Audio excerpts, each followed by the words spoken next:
Good morning, नमस्कार। आप सभी का ग्रेविटी पॉइंट में स्वागत है। मैं सुरेश धरदुबे भूगोल की प्रैक्टिस श्रृंखला के साथ उपस्थित हूँ। यह प्रैक्टिस श्रृंखला विशेष तौर पर टीजीटी, पीजीटी, यूजीसी एवं असिस्टेंट प्रोफेसर 2023 को ध्यान में रख करके तैयार की गई है।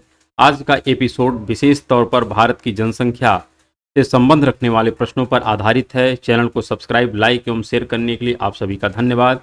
यदि आपने अभी तक चैनल को सब्सक्राइब नहीं किया तो चैनल को सब्सक्राइब करें, लाइक करें एवं प्रमोट करें कि जिससे बेहतर वीडियो आप लोगों तक सबसे पहले पहुंच सके। प्रत्येक वीडियो का पीडीएफ मटेरियल टेलीग्राम चैनल पर उपलब्ध है, जिसे आप टेलीग्राम चैनल से डाउनलोड कर सकते हैं, जिसका लिंक नीचे देखें तो कमेंट बॉक्स में दिया गया है, उसे आप वहां से डाउनलोड कर सकते हैं।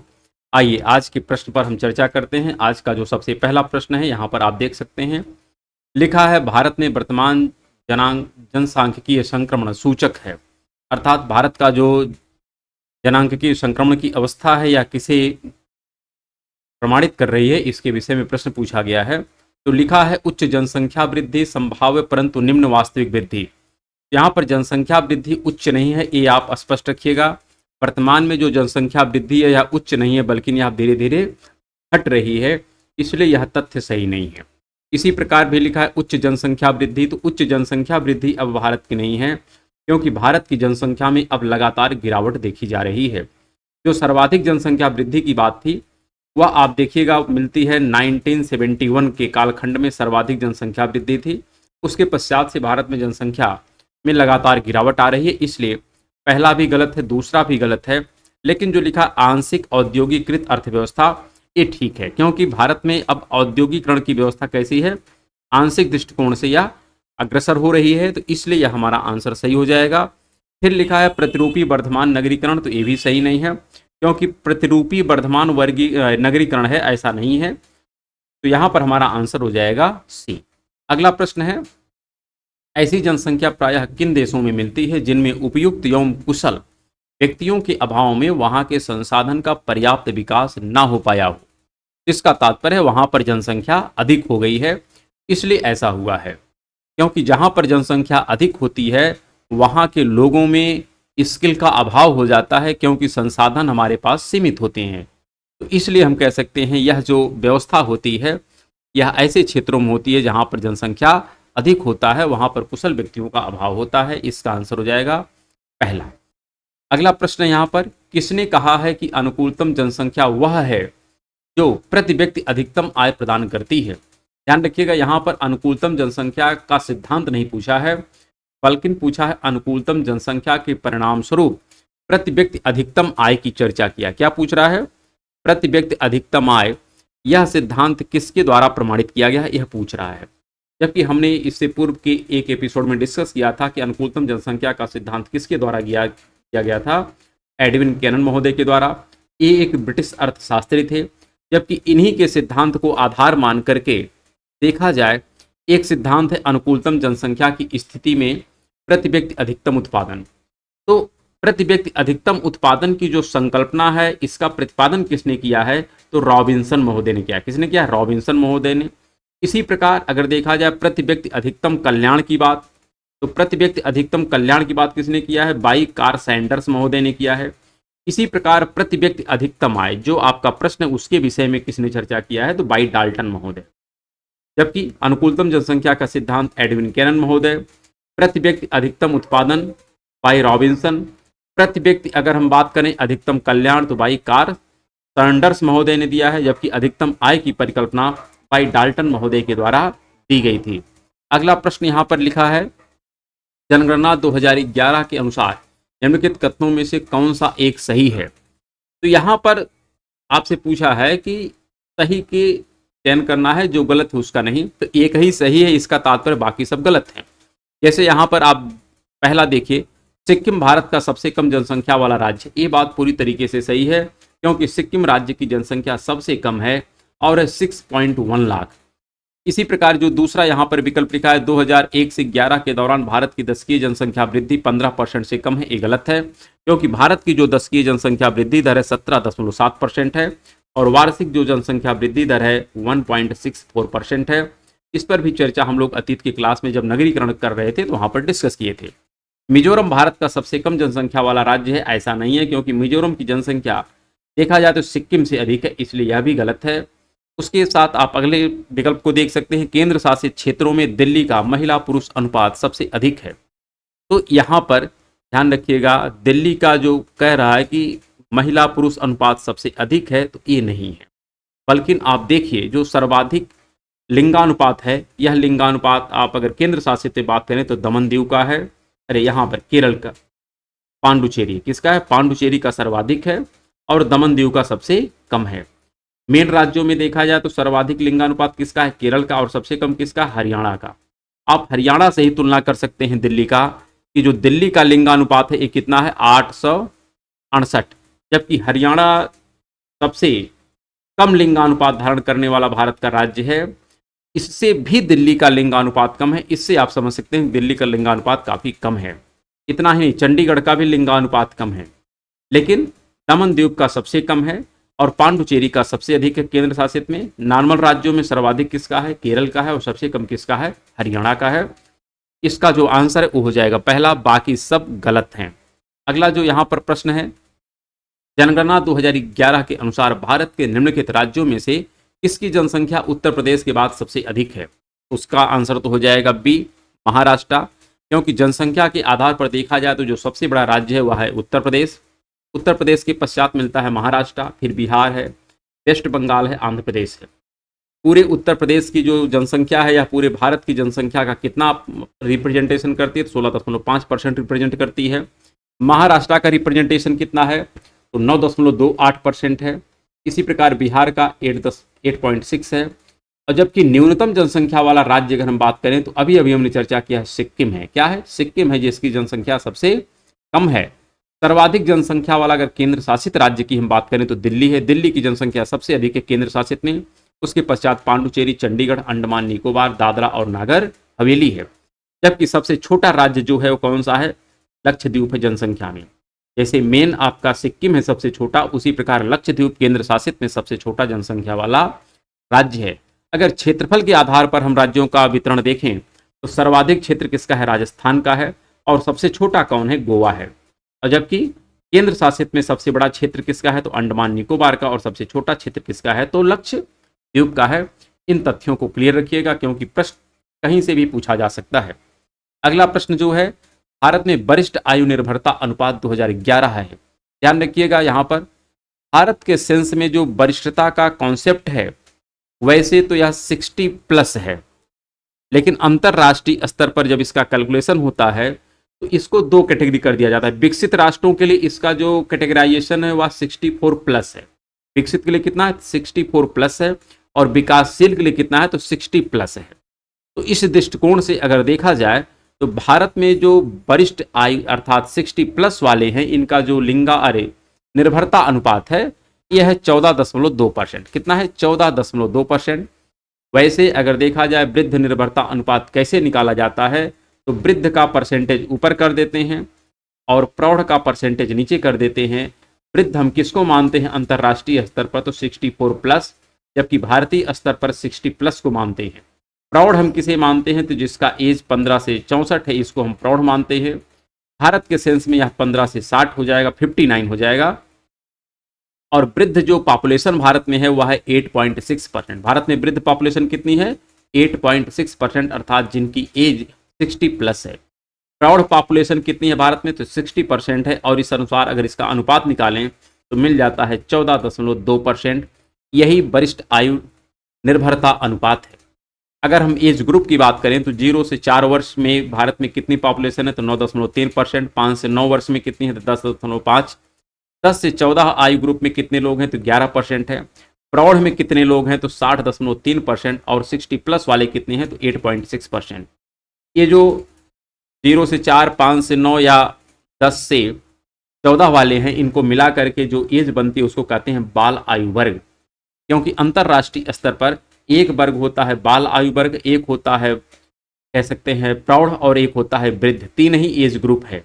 एक होता है बाल, एक होता है प्रौढ़ और एक होता है वृद्ध। 3 ही होते हैं। तो 3 ही आधार पर संकल्पना हमको देखनी पड़ती है, लेकिन भारत के सेंस में इसको हम कई पार्टों में फिर विभक्त कर देते हैं।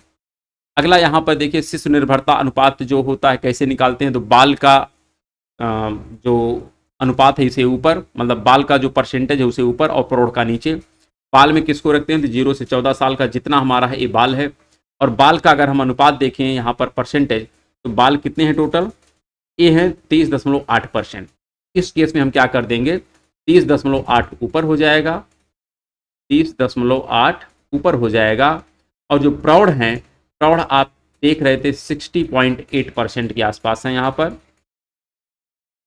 अगर हम बात करें, आप देख सकते हैं यहाँ पर जो प्रौढ़ है 60.3, कितना है 60.3, तो डिवाइड कर देंगे 60.3 और इंटू 100 कर देंगे, यह मिल जाएगा आपका शिशु निर्भरता अनुपात। इसी प्रकार वृद्ध निर्भरता अनुपात, वृद्ध को ऊपर प्रौढ़ को नीचे, वृद्ध जो अर्थात 64+ अंतर्राष्ट्रीय स्तर पर, भारत के सेंस में 60+ रहेगा और यहाँ पर भी 60। तो इस एज में डिफरेंस को ध्यान रखिएगा।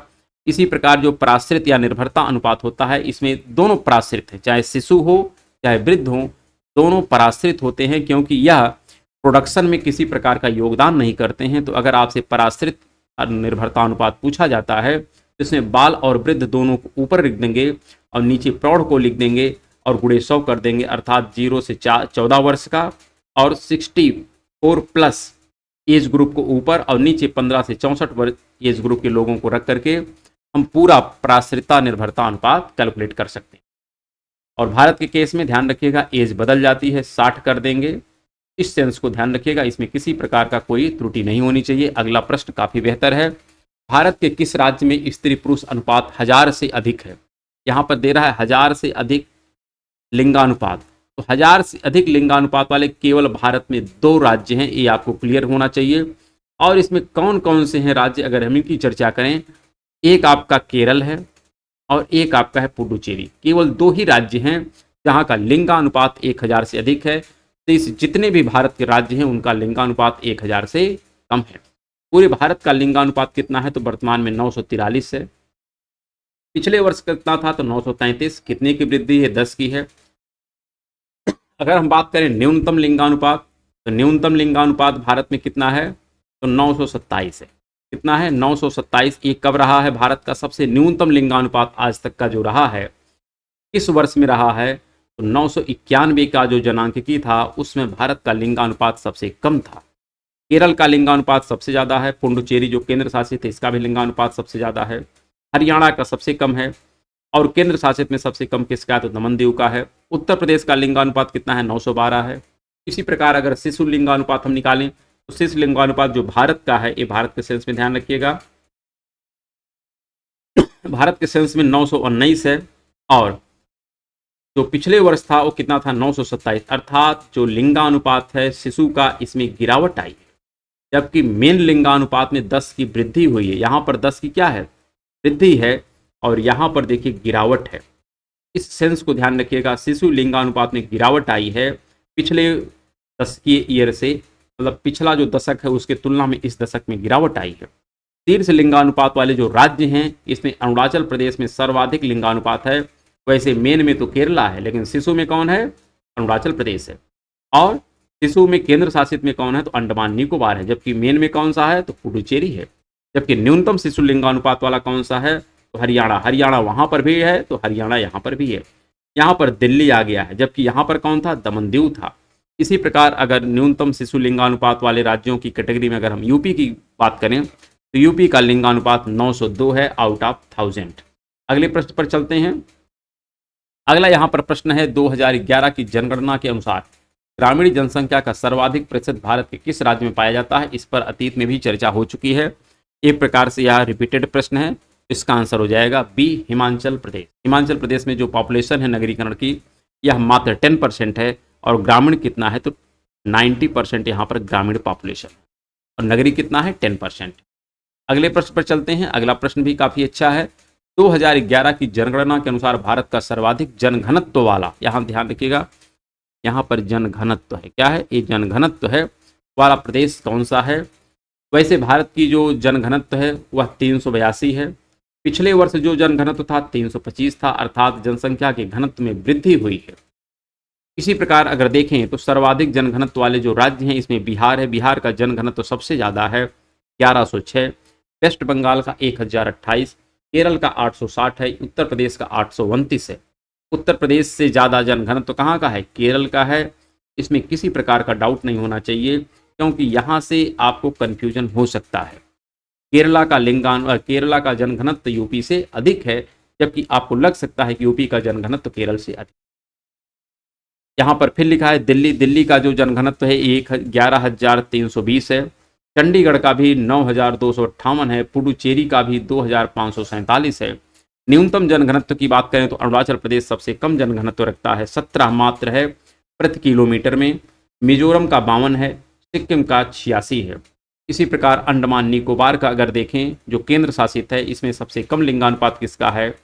अंडमान निकोबार है। दादरा नागर हवेली का 700 है। और लक्षद्वीप का आप देख सकते हैं 2143 है। केंद्र शासित में केवल एक ही ऐसा राज्य है कि जिसका लिंगानुपात जो जनघनत्व है वह भारत के जनघनत्व से कम है। बाकी सभी का जनघनत्व भारत के जनघनत्व से अधिक है, क्योंकि दादरा नागर हवेली का भी जनघनत्व 700 व्यक्ति प्रति किलोमीटर है। लक्षद्वीप का 2149 है। केवल अंडमान निकोबार का जनघनत्व 46 है। इस तथ्य में किसी प्रकार का कोई डाउट नहीं होना चाहिए। अगला हम देखते हैं, यहाँ पर प्रश्न है, लिखा है अधोलिखित में महिला साक्षरता का न्यूनतम प्रतिशत पाया जाता है। यहाँ पर महिला साक्षरता का न्यूनतम प्रतिशत की बात किया है, तो यहाँ पर हमको कई तथ्यों को समझना होगा। साक्षरता दर पूरे भारत की जो है वो 73% है, जबकि पिछले वर्ष कितनी थी? तो 64.84, अर्थात इसमें 8.16% की वृद्धि हुई है। इसी प्रकार अगर पुरुष साक्षरता की बात करें तो पिछले वर्ष जो हम पिछले दशक में हमारी 75.26 थी, इस दशक में हमारी है 80.9, अर्थात 2011 में। महिला साक्षरता में देखें तो यहाँ पर 53 है और यहाँ पर 64 हो गई है।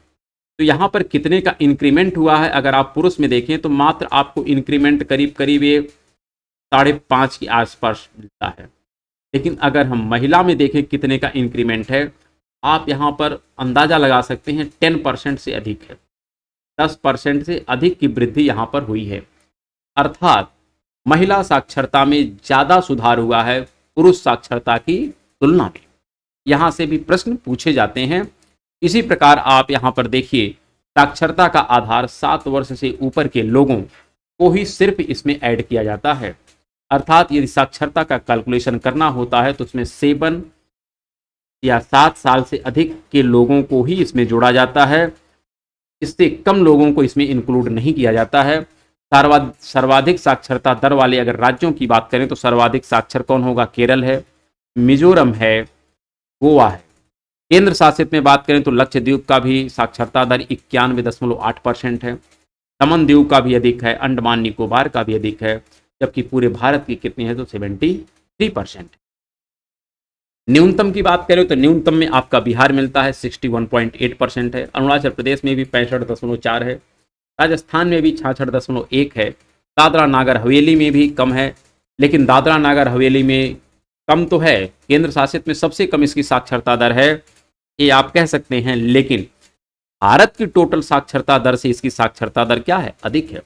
अर्थात कोई भी ऐसा केंद्र शासित राज्य नहीं है कि जिसकी साक्षरता दर भारत के टोटल साक्षरता दर से कम हो। इस तथ्य में किसी प्रकार का कोई डाउट नहीं करिएगा। पुदुचेरी का अगर हम साक्षरता दर की बात करें तो यहाँ पर 85.8 है। चंडीगढ़ का 86% है। इसके साथ हम कुछ तथ्यों को और बात करते हैं यहाँ पर, क्योंकि योजना आयोग द्वारा वर्ष 2011-12 में जो पुरुष महिला साक्षरता के बीच का अंतर का लक्ष्य रखा गया है, ये 10% रखा गया है कि महिला और पुरुष के साक्षरता दर का अंतर 10% हो। आप यहाँ पर देखिए स्लाइड में, यहाँ पर जो लिखा गया है, लिखा यही गया है कि पुरुष का जो साक्षरता दर है, ध्यान रखिए यहाँ पर पुरुष का जो लिखा है कितना है? 80.9, और जबकि महिला का है इतना। तो इन दोनों के बीच का जो डिफरेंस है, 80 और 64 के बीच का जो डिफरेंस है, यह 16% के आसपास है। उसी प्रकार जो पिछला अर्थात 2001 का जो था, यहाँ पर 75 है, यहाँ पर 53 है, ये 21% के आसपास का डिफरेंस है। इसी की बात कर रहा है, और इसी को कह रहे हैं जेंडर गैप। क्या कहते हैं इसी को? इसी को कहते हैं जेंडर गैप। ध्यान रखिए, इसी को कहते हैं जेंडर गैप। तो यहाँ पर अगर हम बात करें इसमें तथ्य में, तो यहाँ पर जो योजना आयोग ने लक्ष्य रखा था कि हम अंतर 10% से 10% तक रखेंगे, जो 2011 में अंतर कितना था, तो लगभग 21.59% था, और 2011 में घट करके यह अंतर कितना हो गया, 16.3% हो गया। लेकिन अभी भी जो लक्ष्य था उससे अंतर काफ़ी ज़्यादा है, अर्थात महिला और पुरुष की साक्षरता में डिफरेंस काफ़ी ज़्यादा है। इसी प्रकार यहाँ पर लिखा है सर्वाधिक जो पुरुष और स्त्री साक्षरता दर में अंतर वाला राज्य है, कि सर्वाधिक डिफरेंस कहाँ है स्त्री और पुरुष की लिटरेसी रेट में, तो राजस्थान में है। राजस्थान में पुरुष की तुलना में स्त्री का लिटरेसी रेट काफ़ी कम है। उसके पश्चात कौन मिलता है, तो झारखंड मिलता है, दादरा नागर हवेली मिलती है। जनगणना 2011 में 8 राज्य ऐसे हैं जिनका 10% से कम है, अर्थात जिनके यहाँ डिफरेंस पुरुष और महिला के साक्षरता में 10% से कम है। केवल ऐसे कितने राज्य, 8 राज्य। कौन कौन से हैं, चंडीगढ़ है, नागालैंड है, मिजोरम है, त्रिपुरा है, मेघालय है, लक्षद्वीप है, केरल है एवं अंडमान निकोबार। यहाँ पर अगर पुरुष और स्त्री के मध्य के साक्षरता का अंतर हम निकालें तो 10% से कम है। बाकी जितने राज्य हैं उनके यहाँ स्त्री और पुरुष के मध्य में जो साक्षरता दर का अंतर है वह 10% से अधिक है। सर्वाधिक कम जहाँ पर डिफरेंस है वो आप देख सकते हैं, मेघालय में स्त्री और पुरुष के मध्य साक्षरता में जो अंतर है 3.1% है। कितना है, 3.1% है। मिजोरम और केरल में 4% का केवल डिफरेंस है, क्योंकि जो भी राज्य काफ़ी विकसित है, जहाँ का लिटरेसी रेट काफ़ी ज़्यादा है, वहाँ पर महिलाएं भी काफ़ी लिटरेट हैं, इसलिए वहाँ पर यह अंतर काफ़ी कम हो जाता है। नागालैंड में भी यह अंतर काफ़ी कम है। इस तथ्य में किसी प्रकार का कोई डाउट नहीं करिएगा। अगले प्रश्न पर आते हैं। अगला प्रश्न है, निम्नलिखित में से किस राज्य में जनसंख्या का सबसे विरल बसाव है, अर्थात यहाँ पर कह रहा है जनघनत्व। क्या कह रहा है, जनघनत्व। इसका जनघनत्व सबसे कम है, ये पूछ रहा है इस दिए गए विकल्प में। ऐसे सबसे कम जनघनत्व की अगर हम बात करें तो वह आपका तो है एक प्रकार से अरुणाचल प्रदेश। क्या है, अरुणाचल प्रदेश। अरुणाचल प्रदेश का जनघनत्व सबसे कम है और यह 17 व्यक्ति प्रति किलोमीटर। कितना है, 17 व्यक्ति प्रति किलोमीटर। सबसे कम जनघनत्व यहीं का है। और सर्वाधिक जनघनत्व किसका है, तो बिहार का है।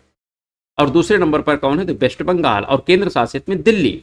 और दिल्ली के अलावा अगर हम बात करें यहाँ पर महाराष्ट्र में कितना है, तो महाराष्ट्र में 365 व्यक्ति हैं प्रति वर्ग किलोमीटर पर।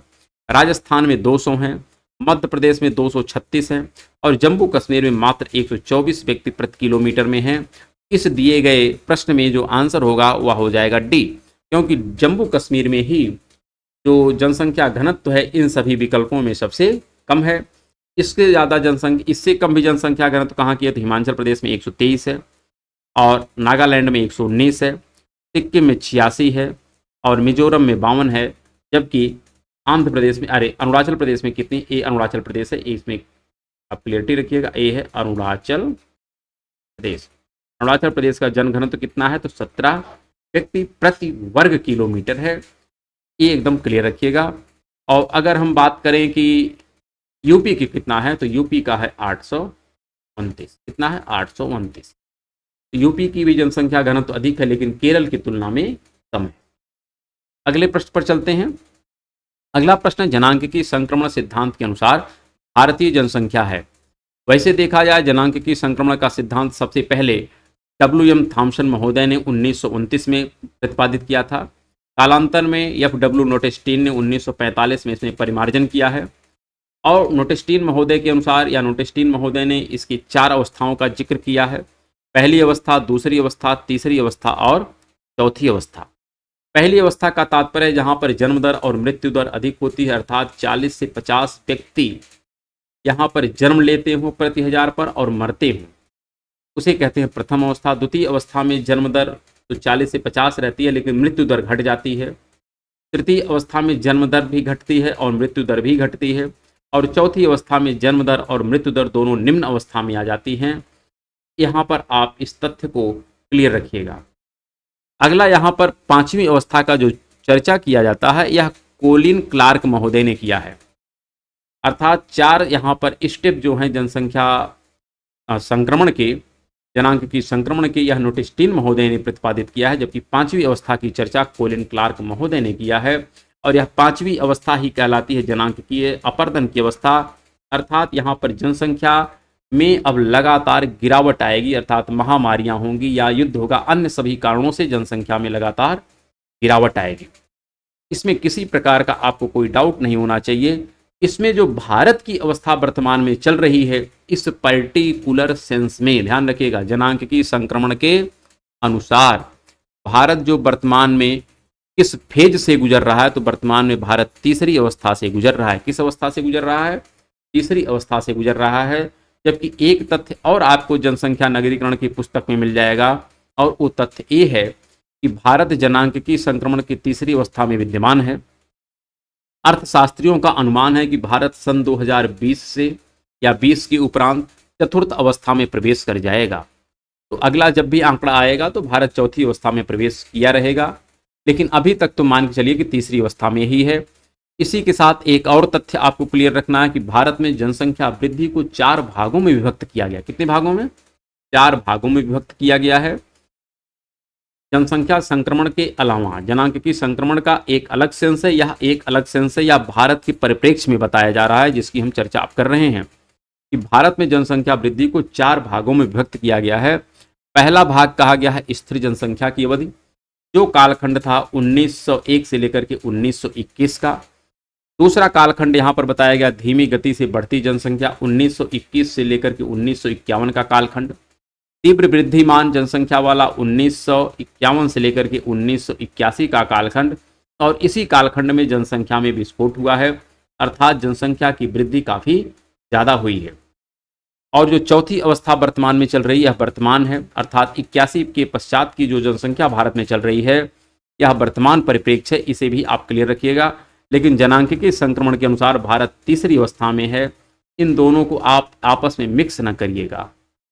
जनांकीय संक्रमण के अनुसार तीसरी अवस्था में, जबकि अन्य जो वर्गीकरण किया गया भारत में जनसंख्या वृद्धि को लेकर के, इसको 4 चरणों में देखा गया है, और वर्तमान हमारा चौथी अवस्था चल रही है, क्योंकि जनसंख्या वृद्धि में लगातार गिरावट आ रही है। लेकिन यह अभी उस मानक को प्राप्त नहीं कर सकी है जो मानक नोटिस 3 ने सुझाया है। क्या सुझाया है? कि जन्म दर आपकी 10 से 15% हो जाए और मृत्यु दर 10% से कम हो जाए तो आपकी चौथी अवस्था कहलाती है। उस अवस्था में भी भारत नहीं पहुंचा है।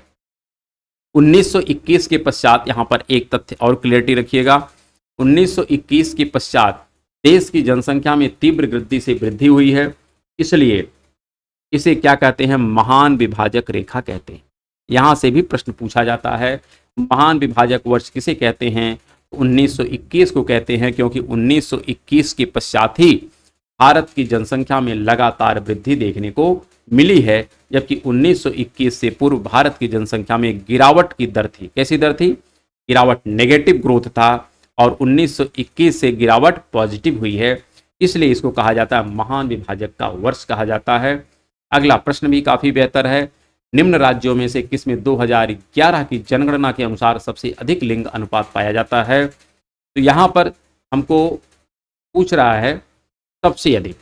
वैसे सबसे अधिक तो आपको इस विकल्प में से ही चयनित करना होगा, क्योंकि अगर सबसे अधिक लिंगानुपात की हम बात करें तो आपको पहले से ही पता है केरल है, और केंद्र शासित पुडुचेरी है, सबसे कम में हरियाणा है और दमन दीव है, और पूरे भारत की 943 है। उत्तर प्रदेश की कितनी है? तो 912 है। लेकिन यहाँ पर दिए गए विकल्पों में हमको चयनित करना होगा कि किसका लिंगानुपात सबसे अधिक है। तो यहाँ पर असम का लिंगानुपात 958 है, मिजोरम का 976 है, महाराष्ट्र का 929 है, और तमिलनाडु का सबसे ज़्यादा है। तो सबसे ज़्यादा की बात पूछ रहा है, तो सर्वाधिक लिंगानुपात ध्यान रखिएगा तमिलनाडु का है। किसका है? तमिलनाडु का है। अगला प्रश्न यहाँ पर काफ़ी बेहतर है, भारत में जनसंख्या घनत्व के विषय में पूछ रहा है कि भारत में जो जनसंख्या घनत्व है यह इसमें क्या ट्रेंड रहा है, अर्थात यह किधर मूव कर रहा है। क्या जनसंख्या घनत्व भारत की लगातार स्थिर है, या बढ़ रहा है, या कम हो रहा है, या पहले बढ़ा फिर कम हुआ? तो भारत में जनसंख्या घनत्व लगातार बढ़ ही रहा है, घट नहीं रहा है, क्योंकि भारत की जनसंख्या में लगातार वृद्धि हो रही है, जबकि क्षेत्रफल में किसी प्रकार की कोई वृद्धि नहीं होती है। इसलिए भारत में जनसंख्या घनत्व निरंतर बढ़ रहा है। क्या है? निरंतर बढ़ रहा है, अर्थात निरंतर बढ़ा है। अगला प्रश्न इसी प्रकार से देख सकते हैं आप, जनांक की संक्रमण की प्रथम अवस्था जो नोटेस्टीन महोदय के अनुसार बताया गया है। जनांकिकी संक्रमण की द्वितीय अवस्था, जनांकिकी संक्रमण की तृतीय अवस्था, जनांकिकी संक्रमण की चतुर्थ अवस्था। तो पहली अवस्था क्या है कि जहां पर जन्म दर भी उच्च हो और मृत्यु दर भी उच्च हो, अर्थात ए वाला। तो चौथी अवस्था का तात्पर्य जहां पर जन्म दर और मृत्यु दर दोनों क्या हो जाए, निम्न हो जाए, उस तथ्य को कहेंगे। दूसरी अवस्था में क्या है, मृत्यु दर का ह्रास और जन्म दर उच्च रहता है। इसी प्रकार अगर तीसरी अवस्था की बात करें तो जनांकिकी संक्रमण की तीसरी अवस्था है निम्न जन्म दर और निम्न मृत्यु दर, जबकि चौथी अवस्था का तात्पर्य है कि जनसंख्या में स्थिरता की दशा आ जाए। इस प्रकार इस पर्टिकुलर प्रश्न का आंसर हो जाएगा ए। क्या हो जाएगा, ए। अगला प्रश्न यहां पर है, निम्नलिखित में से किस राज्य में राष्ट्रीय औसत की तुलना में साक्षरता दर कम है।